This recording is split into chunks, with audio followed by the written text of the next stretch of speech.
प्रहार जनशक्ती पक्षाचे बच्चू कडू यांच्या अध्यक्षतेखाली नागपूर येथे मोर्चा होणार आहे। सोलापुरातील प्रहार जनशक्ती पक्षाचे जे आहे नेते कार्यकर्ते पदाधिकारी हे नागपूरकडे रवाना होत आहेत। त्यासाठी त्यांनी ही एक कार जी आहे त्यांनी सजवलेली आहे। चलो नागपूर म्हणून लढलो तरच जगू असं त्यांनी प्रमुख मागणी केलेली आहे। कारवर त्यांनी त्यांचा संदेश देण्याचा प्रयत्न केलेला आहे। 28 ऑक्टोबर चलो नागपूर असं देखील सांगितलेलं आहे।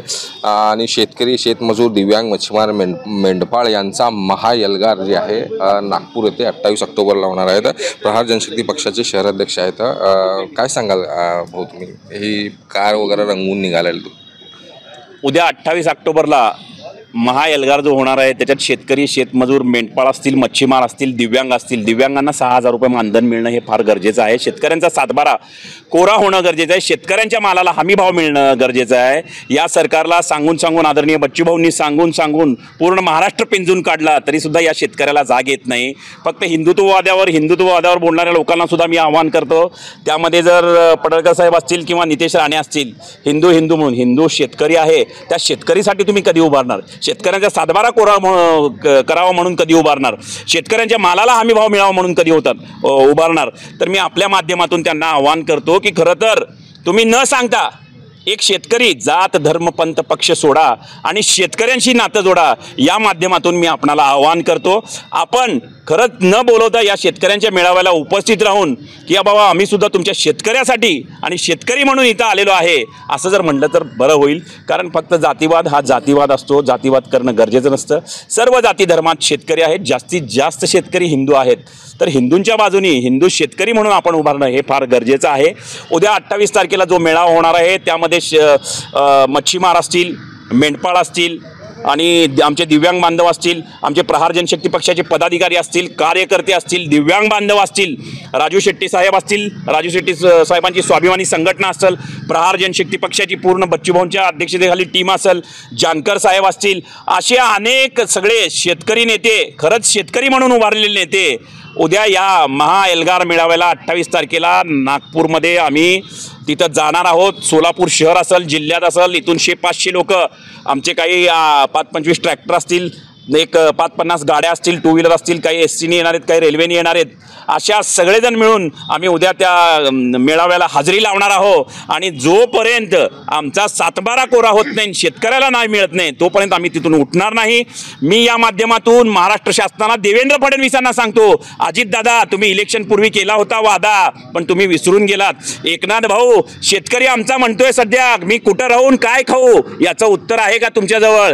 एकनाथ भाई मी तुम्हाला विनंती करतो, थोडा तरी आमचा सातबारा कोरा करण्यासाठी करा हो घाई। या तिन्ही नेत्यांना, दोन्ही उपमुख्यमंत्री आणि देवाभाऊंना विनंती करतो की शेतकऱ्यांचा सातबारा कोरा केला तरच तुमचं सरकार खरं सरकार आणि भविष्यात सुद्धा तुमचं सरकार राहील हे या माध्यमातून सांगू इच्छितो। आणि या मेळाव्याला आम्ही हजारोंच्या संख्येने सोलापूरमधनं आता थोड्याच वेळात मार्गस्थ होत आहोत हे या माध्यमातून आपल्याला सांगू इच्छितो। तुम्ही आता गोपीचंद पडळकर आणि नितेश राणे यांचं नाव घेतलेलं आहे, तर त्यांना आव्हान करता का तुम्ही बच्चू कडूंच्या मेळाव्यात या म्हणून त्यांना आव्हान करता? 100% विषयच नाही। तुम्ही वेळोवेळी जे काही असतील ते तुम्ही जातीय धर्माचा असेल विषय किंवा कुठं एखादं आंदोलन करता, तसं शेतकऱ्यांसाठी पण जात धर्म सोडा आणि शेतकऱ्यांसाठी पण आंदोलन करा आणि शेतकऱ्यांसाठी पण उभे राहा। नितेश राणेंनी जसं परवा जाऊन तिथं कुठं तर मटक्याच्या ह्याच्यावर रेड केली याचा अर्थ तुम्ही कुठल्या तर म्हणजे तुम्ही तिथले काहीतरी तुम्हाला काहीतरी एक हवा करायची होती किंवा मीडियामध्ये दिसायचं होतं। जसं तुम्ही हिंदुत्ववादी मुस्लिम समाजाला नेहमी नावं ठेवता, कुठल्या तरी एखाद्या समाजाला टार्गेट करायचं आणि आपली पोळी भाजून घ्यायची, हे सोडा। तुमची सुद्धा शेती असेल, तुम्ही सुद्धा एखाद्या शेतकऱ्याचा हे असेल पुत्र असाल तुम्ही, आमचे राणेसाहेब पण शेतकरी आहेत, हजारो एकर तुमची जमीन आहे। मग ही सर्व शेतकऱ्यांची लढाई आहे। तुम्ही जात धर्म पंथ सोडा हो सगळं, हे कुठं तर वाद पेटवायचे, कुठं तर हे करायचे, जातीय दंगली करायची, जातीय हे करायचे, हे सगळे सोडा, फक्त शेतकरी म्हणून या। हे बघा माझ्यासारखं कसं मला शेतकऱ्यांबद्दल मला अभिमान आहे शेतकऱ्यांचा। हे बघा शेतकऱ्यांची कर्जमाफी झालीच पाहिजे। जय जवान जय किसान हे जे महाएल्गार ही व्यक्ती जी आहे आमची आदरणीय बच्चूभाऊ, ही खरंच शेतकरी नेतृत्व करणारी, खरंच कुठल्याही जाती धर्माला हे करणारी, जवळ करणारी नाही, फक्त शेतकरी म्हणून आणि दिव्यांगांसाठी वेळोवेळी लढत राहणारा, भारतामध्ये एकमेव दिव्यांग मंत्रालय आणणारा आमचा आदरणीय बच्चूभाऊ आहेत। आणि त्यांच्या माध्यमातून त्यांच्या नेतृत्वाखाली आम्ही हे जे उद्या एल्गार मेळावा आहे तो पार पडण्यासाठी इथून निघालेलो आहे। अजून एक प्रहारचे कार्यकर्ते आहेत. दिवाळी साजरा झाली, परवा दिवाळी झालेली आहे. त्याच्या अगोदर अतिवृष्टी आली होती, तर सरकारने एक आश्वासन दिलं होतं की दिवाळी अगोदर शेतकऱ्यांना त्यांचा मोबदला मिळेल, त्यांना नुकसान भरपाई मिळेल.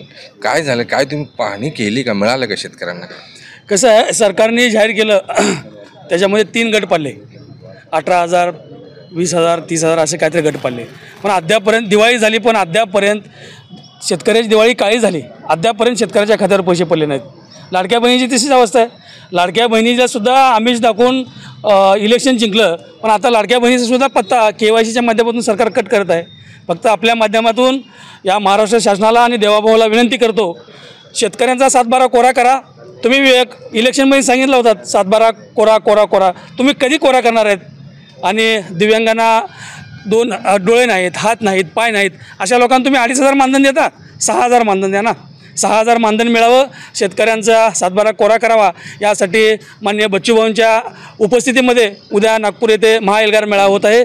त्या महाएल्गार मेळाव्यासाठी आम्ही सर्व सोलापूरकर मार्गस्थ होत आहोत. खालिद भाई, राज्यातील घडामोडी आपण गेल्या 4-5 दिवसापासून पाहता, कुठेतरी शेतकऱ्यांचा प्रश्न जे आहे बॅकफुटवर गेला आणि दुसरेच प्रश्न समोर आलेत असं वाटतंय का? कसं झालं माहीत आहे का, BJP सरकार जेव्हा सत्ता झाली, सत्तेच्या अगोदर सांगितली ती अनेक वादे केले तिने, शेतकऱ्याचा असू दे, रोजगारबद्दल असू दे, हे असू दे.